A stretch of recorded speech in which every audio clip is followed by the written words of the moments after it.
Сөз депутат Тлеухан Бекболат Қанайұлына беріледі. Рахмет, қадірлі Нұрлан Зайроллаұлы. Мына депутат сауалыма жүздеген тіпті мыңдаған сайлаушыларымыздың тарапынан көтерілген мәселе себеп болып отыр. Осы сауалды премьер-министрдің орынбасары Тоғжан мырзаға жолдаймын. Нұрлан Зайроллаевич, сіз білесіз, өткенде марттың 3 күні осы Нұр-Сұлтан қаласының жанұя орталығында бір топ әріптестерімізбен, бір топ депутаттармен көп балалы қарауында мүгедек балалар аналардың атынан келген белсенді азаматтармен кездесуге бардық. Ата-аналар тобы осыған дейін де үлкен мәселелер көтерген, депутаттық корпуспен кездесу талап еткен болатын. Осы кездесуден белсенді аналардың айрықша көтеріп, депутаттық корпусқа жауапкершілік деген сауалы соңғы уақытта дәстүрлі отбасы институтына жасалып жатқан шабуылдар мен отбасы құндылықтары идеологиясына қатысты мәселелер болды. Осы ретте аналар мен балалар құқығын лайықты қорғауға байланысты ұсынымдарында жеткізді. Қазақы дәстүрлі құндылықтарымызға қайшы келетін бір жынысты неке, ашылық жыныстық топ, жыныс ауыстыру деген сияқты қазақ ұғымға жат құбылыстарға алаңдаушылығын білдіріп отыр. Аналардың ондай алаңдаушылығы орын деп білеміз. Баршаңызға белгілі, өткенде халықаралық әйелдер күні қарсаңында Алматы қаласында әйелдердің шеруі өтті. Оны ұйымдастырған феминистік ұйымдар, 5 бірдей феминистік ұйым, бұқаралық ақпарат құралдары мен әлеуметтік желіде жарыққа шыққан бейнелерді, ақпараттарды қарап отырмыз. Онда ұйымдастырушылардың Алматы қаласы әкімдігіне берген өтінімде көрсетілген мәселелерден басқа да сұрақтардың болғанын көрдік.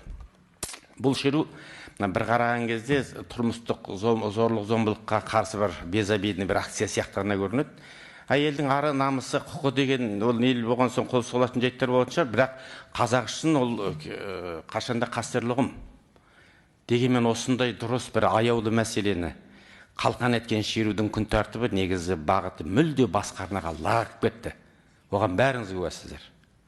Ондай шерулердің басты мақсаты ешқандай да әйелдің құқығы емес. Дәстүрлі емес некені сырттан бізге таңып атқан жыныс ауыстыру деген секілді біздің қоғамымыз қабылдай алмай жатқан жат дүниелерге бой үйрету керек болса оны насихаттау.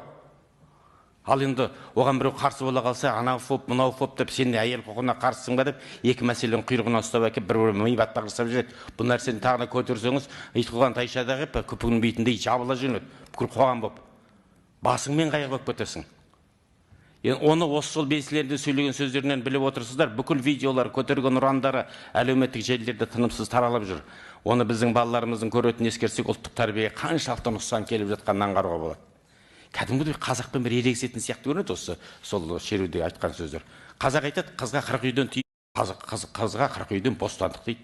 Ұят беттің пердесі десе қазақ, ол өз ойын қайту ұят емес дейді. Менің жатырым, менің ережем дейтін ұран болады екен. Келін құл емес, кстати, келінге әйелге басты құл емес, күң дейтін сөз пайдаланады. Келін құл емес дейтін нәрсені алып шықты. Қай-қайсысын алсаң да кәдімгі ұлттық дүниетаным тамырынан балтамен дәлдеп ұрған сияқты нәрселер. Рухани жаңғыруымыз қайда қалды, ұлттық кодымыз қайда қалды, ұлы даланың жеті қыры дейтін елбасының тарапынан көрсетілген кәдімгі ұлттың еңсесін көтеретін нәрселерге тікелей жасап жатқан нақты бір шабуыл бұл. Адам ұяттың шеңберінен шықпай-ақ құқығын сақтауға болады. Ал ол қозғалыстардың ойынша құқық сақтау дейтін нәрсені өзі ар ұятты сақтамау дегенмен өлшенетін сияқты көрінеді осы. Енді жаңағы менің жатырым деген секілді жайшылықта бір айтуға адам аузы бармайтын нәрсені бар ғой, алаңға алып шығу. Енді келіп міне парламентте осыны айтып отырмыз. Біз қараңызшы. Олар өзінің дегеніне жетіп жатқан сияқты осы біз осылай біз сөйлетумен. Осы ретте мұндай дүниетанымымызға болмысқа жат дүниелерді былай қойған кезде шеруде Қазақстанда тыйым салынған елдің іргесін шайқағысы келетін экстремистік ұйымдар бар, көше партиясы деген секілді. Солардың лозунгысын көтерді. Онда айтпай кетуге болмайды.